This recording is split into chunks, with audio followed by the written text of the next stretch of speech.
सभी को जय भीम साथियों, मैं प्रशांत बौद्ध और आज हमारे साथ आप लोगों के सामने खास मेहमान हैं राहुल नागपाल जी, जिनको आप जानते भी होंगे। एक पूरे देश में प्रसिद्ध कवि और लेखक भी हैं, जिनकी कविताएं देश भर में प्रसिद्ध हैं और बहुजन समाज में काफ़ी लंबे समय से जो है वो कार्य कर रहे हैं। तो नागपाल जी, सबसे पहले स्वागत है, बहुत बहुत धन्यवाद हमारे दर्शकों के सामने। आपके तमाम दर्शकों को जय भीम, नमो बुद्धाय और बहुत बहुत स्वागत आपका कि आप अपना कीमती समय निकाल करके मेरे पास आए। बहुत बहुत शुक्रिया आपका। सर, सबसे पहला मेरा आपसे सवाल ये है कि आप बहुजन समाज में काफ़ी लंबे समय से जो है वो घूमते हैं जी।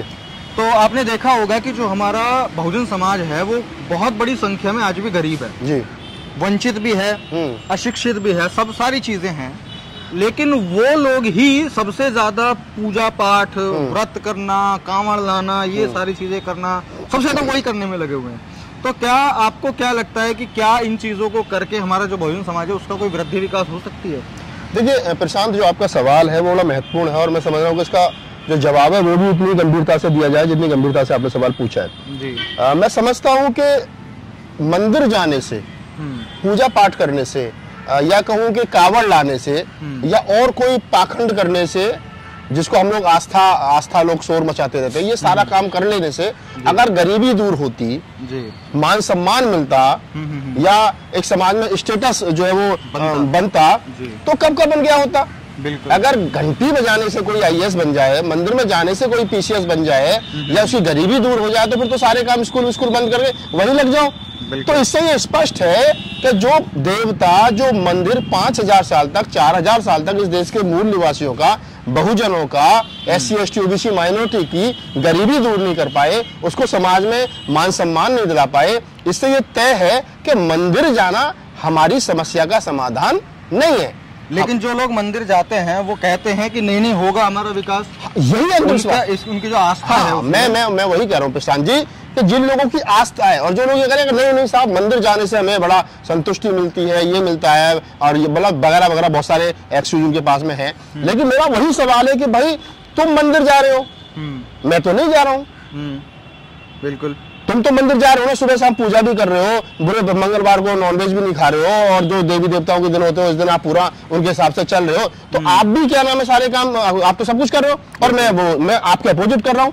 तो मैं भी इसी धरती पे रह रहा हूँ, मैं भी बराबर तरक्की कर रहा हूँ, हो सकता है आपसे ज्यादा कर रहा हूँ और जो काम आप कर रहे हो वो जो पाखंड आप कर रहे हो वो पाखंड भी मैं नहीं कर रहा। तो फिर ये मैं कैसे मान लूं कि भगवान की, जिसको आप भगवान कह रहे हो, उसकी कृपा दृष्टि आप पे ज्यादा है और मुझ पे कम है? तो ये सोचने का विषय है कि जब सूरज रोशनी देता है तो वो सबको बराबर, सूरज जब गर्मी देता है, रोशनी देता है, ताप देता है तो वो सबको बराबर लगती है। बिल्कुल, तो बारिश पड़ती है तो सबको बराबर पड़ती है। जो भगवान है वो पावरफुल है। हाँ, और चलो ठीक है, वो कह देंगे कि तुम्हारी नसीब है कि तुम तरक्की कर रहे हो। हाँ। ये तुम्हारी किस्मत में लिखा था, उनकी में नहीं लिखा। लेकिन अगर वो भगवान को मानना छोड़ दें, पूजना छोड़ दें, व्रत रखना छोड़ दें, तो आपको लगता है, उनको ऐसा लगता है, डर लगता है कि भाई कहीं हमारे साथ कुछ बुरा ना हो जाए, गलत ना हो जाए। एक फिल्म थी पीके, पीके थी, साथ पीके का ही डायलॉग है, उसमें आमिर खान की फिल्म थी और उसमें ये कहा गया था कि जो डर गया वो मंदिर गया। पीके फिल्म का किसी दूसरी फिल्म का डायलॉग, आमिर खान की मूवी थी। तो उसमें कहा गया जो डर गया वो मंदिर गया। और ये जो धर्म का धंधा, ये डर पे टिका है। मैं उदाहरण के साथ समझा रहा हूँ आपको। आपका कोई हाथ देख रहा हो और आपसे कहेगा अरे भाई साहब बहुत अच्छा, आपका तो सब कुछ अच्छा, आपका तो सब कुछ अच्छा, आपका सब कुछ अच्छा, आप खुश होकर चल दोगे, सब कुछ अच्छा है। लेकिन वो सब कुछ अच्छा अच्छा बताते फिर कहेगा लेकिन एक कमी है। लेकिन एक कमी के बाद में आदमी में डर पैदा होता है। फिर कहता पंडित जी बताओ क्या कमी है? करे नहीं, आपका तो शनि भारी, अगर ये थोड़ा सा ये पूजा हो जाएगी, थोड़ी सी वो पूजा हो जाएगी, थोड़ा सा ये, और आप डर के मारे जो भी आप पे पैसा वो आप उसको निकाल करके दे दोगे। यानी आप डर के आगे धर्म है और धर्म पे धंधा है, इतनी सी बात है। डर है तो मंदिर है, मस्जिद है, गुरुद्वारा तो नहीं कह सकते, वहां तो शिक्षा के केंद्र है वहां तो, या फिर और मैं खासतौर से हिंदू के धर्म की बात कर, हिंदू धर्म की बात कर रहा हूँ, जहाँ ज्यादा पाखंड है। तो वो डर है तो मंदिर है, मंदिर है तो धंधा है, और धंधे से फिर एक आदमी को फायदा है जो उसमें पुजारी बैठा है। एक अकेला मंदिर का गुल्लक ऐसी है, वो खजाना ऐसा है जिसमें एक कम्युनिटी का कब्जा है। वहां देश के 99 लोग डालते हैं और सिर्फ एक आदमी निकालता है। तो ये जो धर्म का धंधा है जो कभी नहीं मंदा है, गरीबी में, भुखमरी में काम ना चल रहा हो तो ज्यादा चलता है। अच्छा, अगर इसी चीज को मद्देनजर रखें तो जैसे अभी कोविड-19 का सीन आया था, उसमें करीब 2-2.5 साल लॉकडाउन रहा, 2 साल तो रहा ही रहा। उसमें जितने जो मध्यम वर्गीय थे, हाईएस्ट मध्यम वर्गीय, उनकी तो हालत खराब हुई, गरीबों का बहुत बड़ा जीना दुश्वार हो गया। तो तब भगवान काम क्यों नहीं आए? मैं वही बता रहा हूँ प्रशांत भाई आपको कि भगवान जो है आप कितनी पूजा कर लो।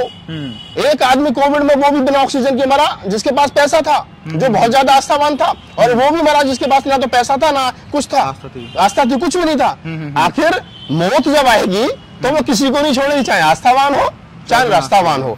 आपका जो कर्म है वो महत्वपूर्ण है। अगर आप दारू पी करके गाड़ी चलाओगे तो आपके एक्सीडेंट की संभावनाएं बढ़ जाएंगी, और कोई आदमी बिना दारू पी गाड़ी चलाएगा तो उसके एक्सीडेंट की संभावनाएं कम है। वो आपके कर्म है। अगर आप कैसा कर्म करोगे, अगर आप लड़की छेड़ोगे तो जेल जाओगे, पिटोगे। अगर आप चोरी करोगे तो जेल जाओगे, पिटोगे। अगर आप कोई बुरा काम करोगे तो जेल जाओगे, पिटोगे। और अगर आप नहीं करोगे तो नहीं पिटोगे। तो कर्म जो वो महत्वपूर्ण है, आपको कर्म महान बनाता है। अब देखिए हमारे जितने पुरखे हैं, बाबा साहब डॉक्टर अम्बेडकर, बुद्ध, कबीर, नानक, रैदास, फूले, साहू जी महाराज, अम्बेडकर, मानव साहब काशीराम, जितने हमारे पुरखे हुए हैं वो इसलिए महान नहीं है कि उन्होंने कोई मंदिर बनाया था। बिल्कुल। वो इसलिए महान नहीं है कि उन्होंने कोई मतलब कोई आपसे कहा था कि आप सुबह शाम आरती करो। वो इसलिए महान नहीं है कि कोई कावड़ लाया था। वो इसलिए महान है कि उनका जो जीवन है वो सामाजिक है और सोसाइटी के लिए है, और वो इसलिए महान है क्योंकि उनका जो जीवन है वो शिक्षा के ऊपर आधारित है। तो जो बाबा साहब हैं, ज्योतिबा फूले हैं, या फिर जो भी महापुरुष है, उन्होंने कोई चमत्कार नहीं किए? नहीं, मैं तो कौन सा चमत्कार, यही तो चमत्कार है। अगर बाबा साहब डॉक्टर अम्बेडकर ने बिना किसी को एक थप्पड़ मारे हमको 5000 साल की गुलामी से आजाद करा दिया, तो ये चमत्कार है। ये किसी देवता ने नहीं करा, ये किसी देवी ने नहीं करा, ये किसी मंदिर ने नहीं करा। तो ये चमत्कार बाबा साहब ने किया। तो हमारे लिए तो देने वाला जो होता है वो देवता होता है। बिल्कुल। तो बाबा साहब डॉक्टर अम्बेडकर ने दिया तो मेरा देवता बाबा साहब डॉक्टर अम्बेडकर ने। जिस समय अंग्रेजी काल में, या मैं कहूँ जब अंग्रेज नहीं आए थे, यहाँ शूद्रों और महिलाओं को शिक्षा से वंचित रखा गया हजारों साल तक। उस समय उस दौर में राष्ट्रपिता ज्योतिराव फूले और उनकी पत्नी ने सावित्रीबाई फूले ने अलग जगाई शिक्षा के लिए। 1848 में पहला स्कूल खोला। वो सही मायने में माता सावित्रीबाई फूले जो ज्ञान की देवी है, जिन्होंने 70 से ज्यादा स्कूल खोले पूरे भारत में, अछूतों के लिए, महिलाओं के लिए। तो हमारे देवता तो वो। तो ये हमारा जो समाज है, जो मूल्यवासी समाज है, जो SC ST OBC जो बहुजन समाज जिसकी हम बात कर रहे हैं, वो समाज अपने देवताओं की सही देवताओं की पूजा नहीं कर रहा। और पूजने का मतलब अगरबत्ती दीप नहीं। अच्छा, जैसा आपने बताया अभी चमत्कार किया बाबा साहब ने, बिल्कुल हम मान सकते हैं कि भाई अगर उन्होंने स्थिति को बदला और कुछ दिया समाज के लोगों को तो देवता हो गए। तो आज हमारे बहुत सारे बहुजन समाज के लोग कुछ निकले हैं, उन पूजा पाठ के उससे निकले हैं। अब वो क्या कर रहे हैं, वो बाबा साहेब की पूजा पाठ कर रहे हैं, गौतम बुद्ध की पूजा पाठ कर रहे हैं, और किसी महापुरुष की। तो वो क्या ठीक है? वो देखिए, मैं इसमें एक बात कहता हूँ, बाबा साहब के जो विचार हैं, बुद्ध के जो 5 सील आम मानव के लिए हैं, उन पर चलना महत्वपूर्ण है। आप बुद्ध विहार जाइए मत जाइए, लेकिन आदमी को अपने धर्म के प्रति उतना आस्थावान होना चाहिए। अगर हमको बाबा साहब ने बुद्ध का धम्म दिया तो हमने बुद्ध विहार बनाए। बुद्ध विहार इसलिए नहीं बनाए थे कि हम सुबह शाम घंटी बजाएंगे। बुद्ध विहार इसलिए बने थे कि हमारे वो शिक्षा के केंद्र होंगे। हमारे आज दिल्ली में 250 पौने 300 बुद्ध विहार है। अगर पौने 300 बुद्ध विहारों को, 280 बुद्ध विहारों को स्कूलों में तब्दील कर लिया जाए, जो हमारे रिटायर्ड टीचर है वो वहां आकर पढ़ा, तो शिक्षा का हब बन सकता है। ये बाबा साहब का सपना था। और बाबा साहब ने कहा था कि संडे के संडे बुद्ध विहार में जाइए, बुद्ध वंदना सीखिए, अपने बाप ने तथागत बुद्ध का जो वैज्ञानिक सिद्धांत है, तथागत बुद्ध की जो वैज्ञानिक सोच है, उसको आप अपने आने वाली पीढ़ियों को दीजिए।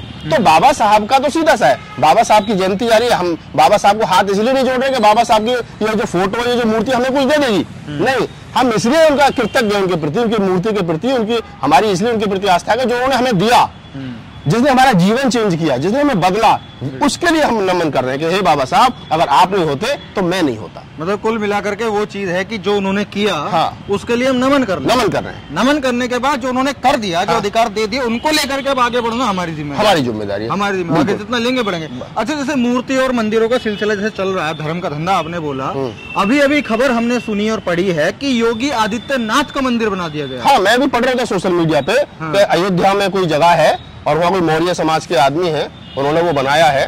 तो बड़े कमाल की बात है। मैं तमाम हिंदू और सनातनी परंपरा के लोगों को बधाई देना चाहता हूँ कि 33 करोड़ देवताओं में एक देवता की और इजाफा हो गया। मुबारक हो आपको, आपका 33 करोड़ एक हो गए। हाँ, 33 करोड़ एक हो गए, तो मुबारक हो आपको, आपका नया देवता। ये इस देश के अंदर प्रशांत जी, तो ये योगी जी कुछ चमत्कार करेंगे? हाँ, अब देखो ना, जिसने मंदिर बनाया उसकी आस्था देखिए। भाई आप उसकी आस्था देखिए, ओबीसी समाज का आदमी है, मौर्य ओबीसी समाज का है।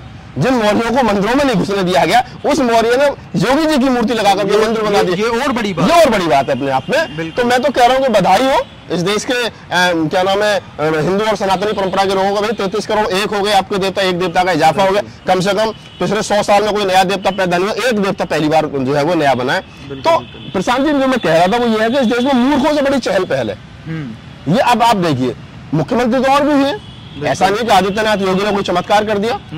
अगर हम कहें तो बहन जी के शासनकाल में बहुत अच्छा लॉ एंड ऑर्डर था, बिल्कुल बिल्कुल, बहुत अच्छे काम भी हुए, लोगों की नौकरियां भी लगी, और लोग आज तक याद करते हैं कि मायावती का शासनकाल बहुत अच्छा था। लेकिन मायावती का शासनकाल इसलिए अच्छा नहीं था क्योंकि वो हिंदू धर्म की मतलब वो बागडोर नहीं कर रही थी, वो कावड़ वालों को फूल नहीं बरसा रही थी, वो क्या नाम है बीटेक एमटेक वाले बच्चों पे लाठियां नहीं बरसा रही थी। वो शासन और सुशासन जो है वो उसको चला रही थी, शासन को शासन की तरह, शासन के तरीके से चलाया। लेकिन अभी क्या चल रहा है उत्तर प्रदेश के अंदर, और खासतौर से जहां जहां बीजेपी की सरकार है वहां शासन तो चलाया जा रहा है, लेकिन शासन को हिंदू धर्म के अनुसार चलाया जा रहा है। ये बड़ी बात है कि शासन में हिंदू वर्ण व्यवस्था लागू कैसे हो, हिंदू का वो क्या नाम है जो एजेंडा वो कैसे लागू हो, और उससे जो लोग मूर्ख किस्म के खुश हैं, जिनको पता नहीं कि लाठी जिसको आप तेल पिला रहे हो आप ही की कमर पे पड़नी है एक दिन, वो लोग अब चाहे ओबीसी समाज के मंदिर बनवा लें चाहे कुछ करें, तो उस मंदिर बनने से कुछ होना नहीं है। पहले ही बहुत सारे मंदिर है देश के अंदर, लेकिन अब उस जो ओबीसी समाज के आदमी ने मौजूद मंदिर बनवाया है, कुछ दिन के बाद में उसमें हो सकता है कोई पुजारी जाकर के बैठ जाए, फिर उसके एक पुजारी को और नई दुकान खुल जाएगी, डेफिनेटली पुजारी वो ब्राह्मण ही होगा। तो इसको हमको समझना चाहिए, धर्म का धंधा है। तो मैं तो पुनः बधाई देता हूँ हिंदू धर्म के मानने वाले लोगों को, आपका नया देवता पैदा हो गया। बिल्कुल बिल्कुल। तो एक चीज और है, अभी इनकी गाथा वगैरह भी बन जाएंगी, वो सब बन जाएंगी, कथा वगैरह चल रही थी। तो चलिए दोस्तों, आपने काफी सारी बातें सुनी होंगी, समझी होंगी, और मैं बस लास्ट में एक ही बात कहना चाहूंगा कि देखिए कोई भी व्यक्ति, अगर आप किसी को भी देख लो, आप जीवित व्यक्तियों को देखो, जीवित लोगों को देखो कि वो व्यक्ति अगर कहीं पे पहुंचा है तो वो कुछ ना कुछ करके सीखते सीखते करते ही पहुंचा है। कोई पूजा पाठ से कोई ऐसा कुछ खास चमत्कार या एकदम से कोई कृपा विरपा जो है वो नहीं होती है, नहीं हुई है। तो इसीलिए जो मेरे बहुजन समाज के लोग हैं, मैं यही कोशिश करता हूं कि आप लोग जो है ना कुछ सीखने पे और करने पे ध्यान दो, बजाय कि ये व्रत रखना वो करना, अगर आप ये जो फालतू की चीजें होती हैं इस पे ना करें। और योगी आदित्यनाथ जी का जो है भगवान मंदिर जो है बन चुका है, और चाहे वो भी अयोध्या में बन चुका है, वो भी अयोध्या में बना है, तो अच्छी बात है भैया, दर्शन करना आप लोग खूब आराम से, उनकी भी कृपा जो है थोड़ी बहुत बरतेगी, कुछ तो आप अमीर होंगे ही। तो ठीक है साथियों, आपको ये वीडियो कैसी लगी आप कमेंट करके बता सकते हैं, और लोगों को जागरूक करने के लिए इस वीडियो को शेयर जरूर कीजिएगा। मैं प्रशांत बहुत मिलता हूँ आपसे अगली वीडियो में, तब तक के लिए बहुत बहुत शुक्रिया, धन्यवाद।